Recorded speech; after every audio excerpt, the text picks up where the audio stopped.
Hey there, it's Anonymous Tea, where we spill the tea anonymously. Hello, everyone. Hello, YouTubers. Hope you guys are all having an amazing day today, sending good vibes, sending positivity, sending blessings, and good energy to each and every single one of you. Thank you so much for tuning in. So today we're talking Real Housewives of Atlanta. Anything I say is alleged in my very, very personal opinion. This is for entertainment purposes only. None of this is personal. The Copyright Act of 1976 is in the description box. Some meat and potatoes, some housekeeping items. It is free to follow me on this channel, Anonymous Tea. Free to follow me on my other channel, Anonymous Tea Podcast. Free to follow me on the Tickety Talk at Anonymous Tea Podcast. Free to follow me on the Instagram. On the Instagram, he's at Anonymous Reality Tea. Free to share everywhere. Free to like the video so that it gets out into the algorithm. Free to share with your family, your friends, and your foes. And whether you're coming or going, do not forget to hit the like button. So we are recapping Real Housewives of Atlanta season 16, Sweet 16, episode 3. And it was a little bit of a better episode. We had already saw preview clips for, I did a reaction to one of them, which was the scene with Drew, Kenya, and Cynthia. And they were at the studio. The only extended piece of it was we got to hear Drew singing and producers being messy and putting Dennis's name as the executive producer. Also, a couple of other scenes that had came out before the episode was the preview clip of Britt and her family, Britt and her husband and her, brother and sister-in-law, and everybody came over and their kids. And I'm not understanding this marriage at all. I'm not feeling the vibes, y'all. I don't know. There's something off. It reminds me so much of how Britt is trying to present. It's kind of like how Porsha's first season, where Porsha was trying to present that her and Cordell are like this match made in heaven, but you could just see that the husband's not interested and the husband doesn't care. That's like the vibe that I'm getting from Britt and her marriage. It's like he just seems completely disinterested in this, and it just seems like he is just here so that she can get a housewife's check. That's the vibe that I'm getting. Also, we had a scene with Porsha and Kelly in which they tried to, I guess, hash things out, but it was kind of like a shade fest, because basically Porsha came in there like, I really don't know how this is going to go. And Kelly came in there, well, you should know how this is going to go. And then Porsha was like, well, you've got multiple personalities, loud, louder, and loudest. And Kelly was like, but you have multiple men. You know, Cordell, the hot dog man, your estranged husband, the post-nup dude, the baby nup guy, and da-da-da-da-da-da-da. So it was just like a ping pong. And then Porsha, basically said that, now, technically Porsha was right that Kelly was being extra in her conversation with Shamiya when she was kind of going hard at the paint. That was correct. So, I was a little bit confused as to why Porsha is trying to imply that maybe Shamiya put 20 on 10 when that wasn't the case. It actually was what Shamiya told Porsha. So nonetheless, I don't know. I think we have like a bad case of where Porsha's relaying correctly what was said to her, but then the person that she's relaying it back to is kind of diminishing what is happening. So yeah, that's just my thoughts though. Nonetheless, also what took place in this episode, Shamiya has a story for the heartstrings. So I'm a little bit concerned because Shamiya was at her house and Shamiya is talking about, basically her oldest daughter had to have some procedures as well, just some outpatient procedures, and they filmed at the doctor's office when it was getting taken place and all this and that. And then also Shamiya was talking about, all of the needs that the youngest child has and how she's really relied on her family and specifically her sisters to kind of step in and provide assistance. But then she is pushing this surrogacy thing to have another child because her husband really wants another kid. And the only thing I can think of is that he really wants a son. He really wants his son to carry the name, but my issue is that Shamiya has had all these health issues. She went through 7 rounds of IVF. She's had an ectopic pregnancy. She's just had issues where the surrogate for the last child had cancer and all these things, and there's still a lot of things going on with the youngest child.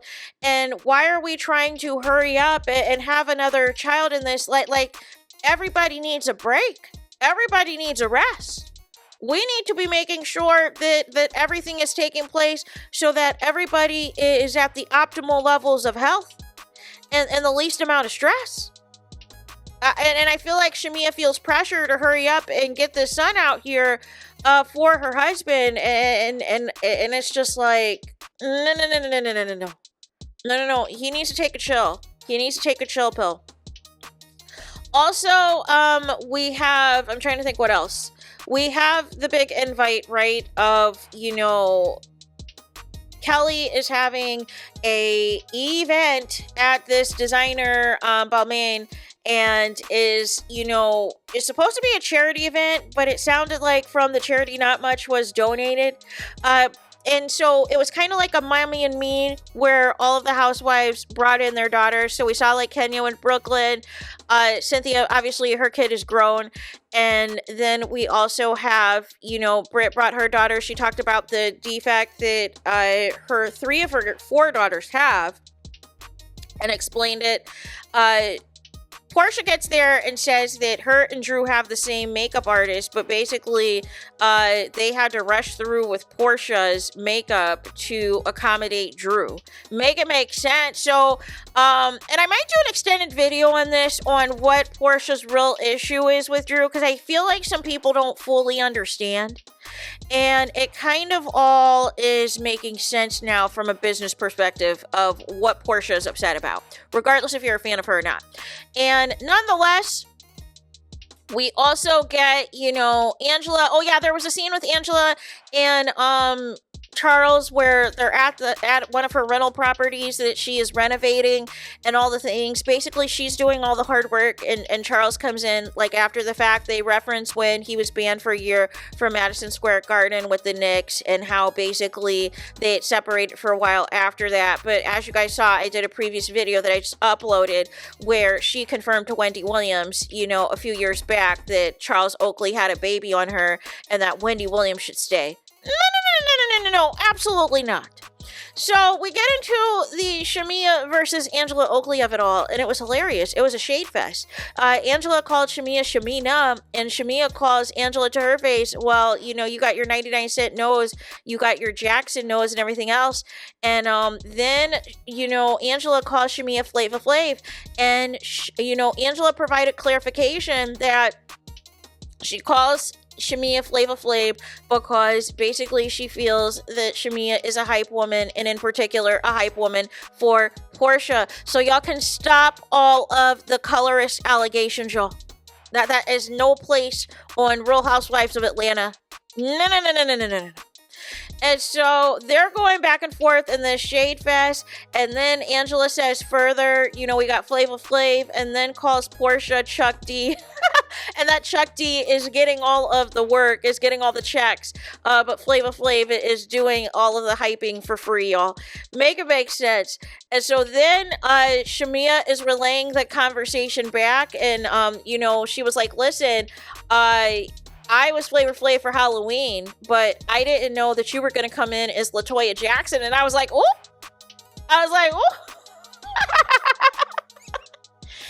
Oh my goodness. And so then from there, y'all, everybody's relaying back the conversation. And so Shamiya's relaying back the conversation where she calls Angela LATOYA Jackson, and Porsha puts in a hee.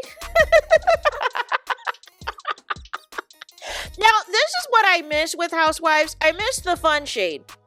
The fun shade where it doesn't go too dark and everything else, and everybody can have a kiki.